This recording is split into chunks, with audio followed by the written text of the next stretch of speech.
Episode 65। वो 3। निया अबीर के साथ खेलते हुए बोली, थैंक यू। मुझे अच्छा नहीं लग रहा कि हम लोगों को मिले ज्यादा टाइम भी नहीं हुआ है और तुम मेरे लिए कितना कर रहे हो। अबीर की पीठ निया की तरफ थी। वो बिना मुड़े ही जवाब देता है, यही सही है कि एक साथी ही दूसरे साथी का ध्यान रखे। निया सेब को जोर से खाते हुए अबीर को दुनिया के दुख के बारे में बताती है। इस दुनिया में अच्छे आदमी क्यों नहीं हैं? वो दुनिया के लोगों से दुखी नहीं थी। उसे पता था कि रिलेशनशिप में दोनों तरफ बराबर होना चाहिए, लेकिन दोनों दुनिया को कंपेयर करो तो उसे अर्थ का होने में शर्म लगती है। अगर उसे मौका मिले तो भी वो यहां से नहीं जाती। तभी चिकन की खुशबू आती है। अबीर जाकर उसे लेकर आता है, जो सुनहरा हो गया था, और बोलता है, मैं साथ में नमक नहीं लेकर आया हूं, तो हो सकता है इसका स्वाद अच्छा ना आए। निया बोलती है, इसकी खुशबू अच्छी आ रही है तो इसका टेस्ट भी अच्छा ही होगा। चिकन में कोई मसाले नहीं डाले थे, फिर भी उसका स्वाद काफी अच्छा था।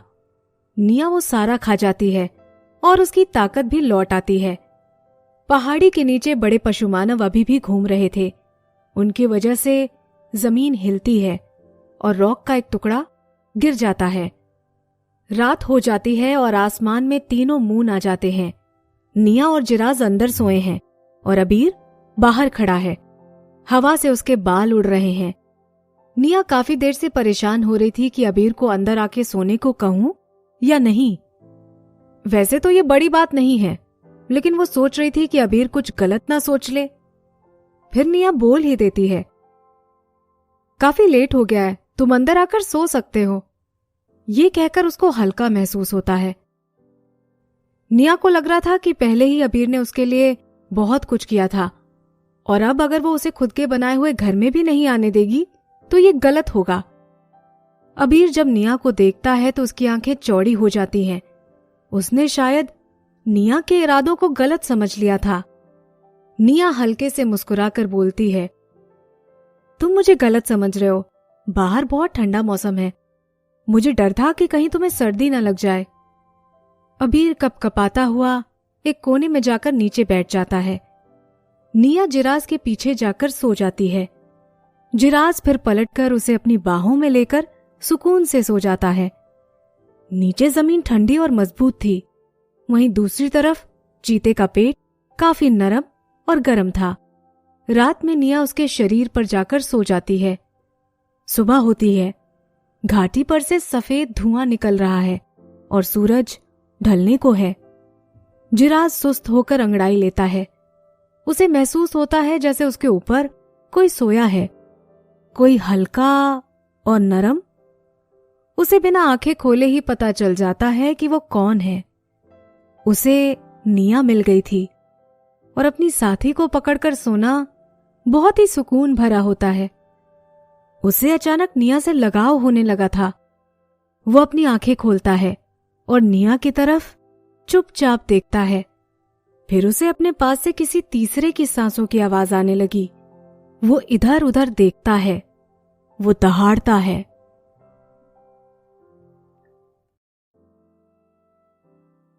एपिसोड 66। नाग मानव और चील मानव की लड़ाई। अबीर अभी भी कोने में ही सोया था। वो उठकर जिराज की तरफ देखता है और अपने पंख फड़फड़ाने लगता है।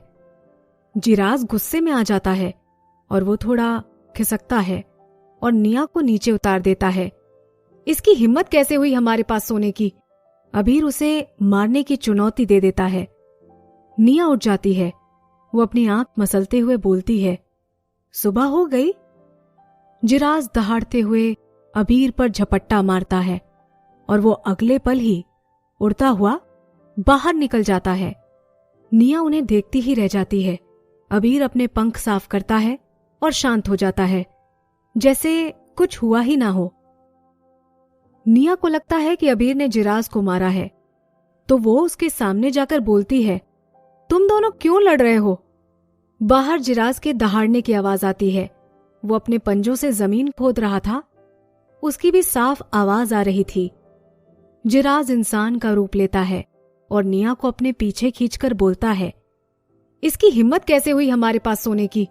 मैं तुम्हारे साथ सो सकता हूं क्योंकि मैं तुम्हारे आगे का साथी हूं, लेकिन ये किस हक से अंदर आया? निया अपना सर खुजाते हुए बोली, मैंने ही उसे अंदर बुलाया था। जिराज गुस्से से बोलता है, क्या तुम उसे अपना मेट बनाना चाहती हो? आखिरी शब्द बोलते हुए ऐसा लग रहा था मानो वो रोने ही वाला है। जब निया उसकी बातें सुनती है तो उसकी हिम्मत पलटकर जिराज को देखने की नहीं होती। फिर वो उसे समझाती है, नहीं, ऐसा कुछ नहीं है, वो तो आसपास कोई दूसरा घर नहीं है, मुझे लगा कहीं उसे बुखार ना आ जाए, इसलिए मैंने उसे बुला लिया था।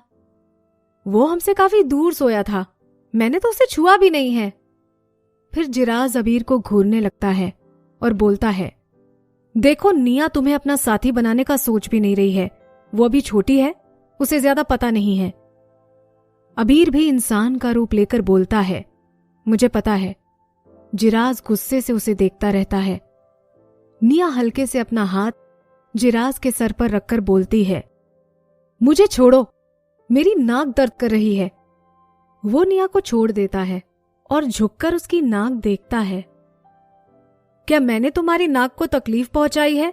मुझे माफ कर दो, तुम्हें ज्यादा दर्द तो नहीं हो रहा? जिराज को इतने करीब देखकर उसके रोंगटे खड़े हो जाते हैं।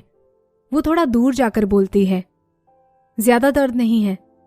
अबीर चोटी पर खड़ा होकर नीचे बड़े पशु मानवों को देख रहा था। निया चिल्लाकर बोलती है, अबीर, बड़े पशु मानव से पीछा छुड़ाने के लिए मेरे पास अच्छा आइडिया है, तुम्हें पसंद आए तो बताना। निया बोलती है, मेरे शरीर पर मिट्टी डाल दो, वो समझेंगे मैं यहीं की हूं और हम भाग जाएंगे। अबीर की आंखें खुल जाती हैं। ऐसा कर सकते हैं। एपिसोड 67 पहाड़ पर चढ़ाई। प्लान बनाने के बाद अबीर गीली मिट्टी लेने जाता है और जिराज वहीं रुककर निया की रक्षा करता है। बड़े पशु मानव पास आ रहे थे। वो इतने पास चल रहे थे कि ऊपर से देखने में चींटियों के झुंड के जैसे दिखाई देता है। उनके दहाड़ने से बादलों को हटना पड़ रहा था और कई बार तो हल्की बारिश भी हो रही थी। जिराज को यह अजीब लग रहा था। वो आसमान की तरफ देखता रहता है। उधर निया, जिसको फिजिक्स पता था, वो उस पर ध्यान नहीं देती है। जिराज अबीर की तरह नहीं था जो कभी भी उड़ जाए। अगर वो पशु मानव ऊपर आ गए तो हमें एक ही चीज मिलेगी, मौत। निया के सीने में दर्द हो रहा है। जब वो देखती है कि जिराज पास में नहीं है, वो अपना टॉप उठाकर चेक करती है। उसके सीने के दोनों घाव भर चुके हैं। अब वहां सिर्फ 2 गुलाबी निशान हैं। निया को आश्चर्य होता है, उसके सफेद कपड़े खराब नहीं हुए। वो सोचती है, अगर ये निशान नहीं होते तो वो मान लेती कि नागाल ने जो उसे मारा है वो सिर्फ उसका वहम है। क्या नागाल ने उसे अपनी जल्दी अच्छे होने वाली शक्ति दे दी है? कल भी वो नीचे मुंह करके सोई थी तो उसे ब्लीड नहीं हुआ। निया अपने सीने पर हाथ रखती है। पता नहीं उसका दिल उसके साथ खेल खेल रहा है, क्योंकि उसे चेस्ट में दर्द होने लगता है। वो ध्यान नहीं देती है तो दर्द कम हो जाता है। उसके हाथों को उसकी एंकल पर नागाल का स्नेक टैटू फील होता है। ऐसा लग रहा था वो टैटू सांस लेता है। उसे ऐसा लग रहा था उसकी एंकल किसी ने बांध रखी है। निया बोलती है, नागाल। उसे ऐसा लग रहा था कि इस टैटू के जरिए वो महसूस कर सकता है। अचानक पशु मानवों के दहाड़ने की आवाज से पूरी चोटी हिलने लगती है। निया भाग जाती है। जिराज उस पशु मानव के सामने जाकर खड़ा हो जाता है। वो पशु मानव कम से कम 4 से 5 मीटर लंबा था, लगभग 1 माले की बिल्डिंग से भी ऊपर। उसकी मोटी गर्दन थी और लंबा सर था। जिराज उनके मुंह का एक निवाला बन सकता है। पशु मानव के भारी शरीर के सामने जिराज उसे रोकते हुए कीड़ा लग रहा था। पहाड़ के इसी रास्ते पर घाटी थी, लेकिन वहां से जाने के और कई रास्ते हैं। पशु मानवों ने उन्हें बंद कर रखा था। उनमें से एक उसे ढूंढ सकता था। निया का चेहरा पीला पड़ गया था। वो पीछे हटते हुए आवाज लगाती है, जिराज। जिराज उन पशु मानवों को देख रहा था और फिर वो दहाड़ता है। निया की आवाज उसे डिस्ट्रैक्ट कर देती है। फिर उसे पीछे पलटकर देखना ही पड़ता है। फिर वो पशु मानव भी दहाड़ते हैं और सीधा उस पर हमला करने दौड़ते हैं। उनका टारगेट तो निया थी, लेकिन उसके लिए वो पहले जिराज को मारकर रास्ता साफ करना चाहते थे। निया का दिल उसके गले में आ जाता है। वो 1 इंच भी नहीं हिल पा रही थी। जिराज ऐसे उछलता है जैसे उसके पैरों में स्प्रिंग लगी हो और वो पशु मानव के गले पर चढ़ जाता है। वो अपना मुंह खोलता है और उसे काट लेता है। वो पशु मानव गुर्राते हुए सर हिलाता है तो जिराज नीचे गिर जाता है। फिर भी वो अपने मुंह को उसके गले पर जोर से पकड़ कर रखता है, जिसकी वजह से उसके आगे के पैर उसकी गर्दन पर ही रहते हैं। अब वो निया की परवाह किए बिना कूदने लगता है और जिराज को अपनी चिन से मारने की कोशिश करता है। एक दहाड़ के साथ उसकी भारी चिन के लगने की वजह से जिराज को चक्कर आने लगते हैं। सिर्फ उसके मुंह से पशु मानव की गर्दन ही नहीं छूटती, बल्कि वो भी नीचे गिर जाता है। ये देखकर निया बहुत दुखी होती है। वो अपने गले से जोर से बोलती है, सावधान रहो। जैसे ही जिराज नीचे गिरता है, वो रेंगने लगता है। जब वो उस पशु मानव के ऊपर चढ़ने की कोशिश करता है, उसके पैर नीचे घसीटे जाते हैं। Episode 68 crystal. फिर वो बड़े पशु मानव ने अपना सर नीचे किया और जिराज के पैरों को काटने लगा। उसकी लंबी और बड़ी पूंछ से जमीन पर पड़े रॉक के टुकड़े हवा में उड़ रहे थे। जिराज मौका पाकर उसके पीछे रेंगता है और उसकी पूंछ पकड़कर उसकी पीठ पर बैठ जाता है। ये देखकर निया राहत की सांस लेती है। निया के लिए यह सीन जाना पहचाना था। जब पहली बार वो इस दुनिया में आई थी और वुल्फ के झुंड ने उसे घेर लिया था, तब जिराज ने उनसे लड़कर निया को बचाया था। उस समय भी सामने वाला ताकतवर था और जिराज कमजोर। फिर भी उसने इनिशिएटिव लिया था। जिराज उस पशु मानव को उसकी गर्दन पर काट लेता है और उसके पंजे पशु मानव के मोटे फर पर थे। फिर वो नीचे गिर जाता है, लेकिन उसे वो चालाकी पता चल गई थी कि कैसे सामने वाले को छोड़ना नहीं है। ये तो पता नहीं कि जिराज हार गया था या नहीं, लेकिन रीढ़ की हड्डी में चोट आने की वजह से पशु मानव जोर से नीचे गिर जाता है। पशु मानव जमीन पर पड़ा था। वो हिल भी नहीं पा रहा था, लेकिन फिर भी वो अपनी गर्दन हिलाता है और काटने की कोशिश करता है। अब जिराज के लिए उसे हराना आसान था। उसके पास अब उस पशु मानव को छोड़ने के अलावा कोई और चारा नहीं था। फिर जिराज उसके आसपास चक्कर काटता है। फिर निया को अचानक फील होता है उसके गले में लाल बालों के साथ एक स्नेक स्किन लटक रही थी। वो उसे निकालती है और उनकी तरफ जाने लगती है। वो आवाज लगाती है, जिराज। उसकी आवाज सुनकर जिराज पलटता है। वो निया को इधर आता देखकर उसके पेट में अपने सर से मारता है, जिसकी वजह से वो पीछे हट जाती है। निया जल्दी से बोलती है, ये नागाल का स्केल है, तुम इसे यूज कर सकते हो, ये काफी नुकीला है। जिराज उस स्नेक स्केल और लाल बाल को देखता है और मुंह बनाता है। फिर भी वो इंसान का रूप लेकर निया से वो स्केल ले लेता है और उसे याद भी दिला देता है कि पास में मत आना। निया अपना सर हिलाते हुए बोलती है, मैं यहीं खड़ी रहूंगी। जिराज धीरे से पशु मानव के पीछे जाता है और उसकी नेक पर अटैक कर देता है। पशु मानव की स्किन कवच की तरह कड़क थी। उसके लिए नुकीली स्केल ही काफी नहीं थी, लेकिन जिराज में इतनी ताकत थी कि उसने छोटा स्नेक स्केल यूज करके उस पशु मानव की गर्दन काट दी। पशु मानव इतनी जोर से रोता है और ताकत से अपना सर भी पीछे घुमा लेता है। जिराज भी कोई कम नहीं था। वो पशु मानव अपना मुंह खोले उससे पहले ही जिराज उस पर और हमला कर देता है। उसमें से खून निकलना शुरू हो जाता है। जितना बड़ा उसका शरीर था, उतना ही खून उससे निकलता है। थोड़ी ही देर में वो जमीन को गीला कर देता है। 10 मीटर दूर खड़े होने पर भी निया तक खून के छींटे उड़ जाते हैं।